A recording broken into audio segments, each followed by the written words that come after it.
السلام علیکم ورحمة الله وبرکاته. محترم، پوښتنه کړې ده چې یو ځای میلمه وم، نو بیا غسل راباندې واوښتی، نو نه سوای مې کولی چې غسل وکړم، او یا شرمېدم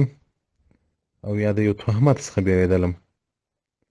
نو څه عمل کول پکار دي؟ محترمه، حاشیة التحتوي على المراحل الفلاسفة ونیوي فصل في ما يجمع الاختصال، هغه وایي که میلمه بېرېدی چې د تهمت په وجه باندې او یا شرمېدی، نو دلته وایي که سړی معذور کېدی، هغه د آلای تناسل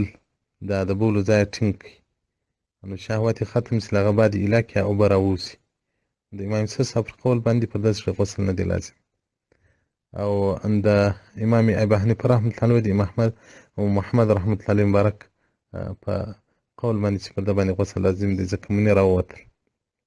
نو اوس وایي که چیرې دغه میلمه شرمېدی او یا بېرېدی د تهمت څخه، نو دی له خوبه معذوره کېدی، یعنې په راویښ شو، نو هغه ذکر یې په لاس کې ونیوی چې د ده شهوت ختم شو، بیا یې ایله کړي، اوبه ځینې ووتې، نو په دې باندې هغه په میلمانه په حق کې په فتوا د امام صاحب پر قول ده که دی شرمېدی او یا بېرېدی، نو غسل نشته پر. نو دغه رنګه فقهای کرام یو جزیه ږدي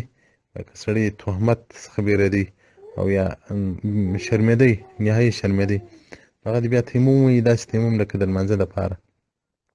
نو په هغه سره دې هغه د سهار لمونځ وکړي، بیا چې هر وخت فراغت پیدا کړي هغه غسل دې وکړي او قضایي دغه لمانځه دې راوګرځوي. والسلام علیکم ورحمة الله وبرکاته.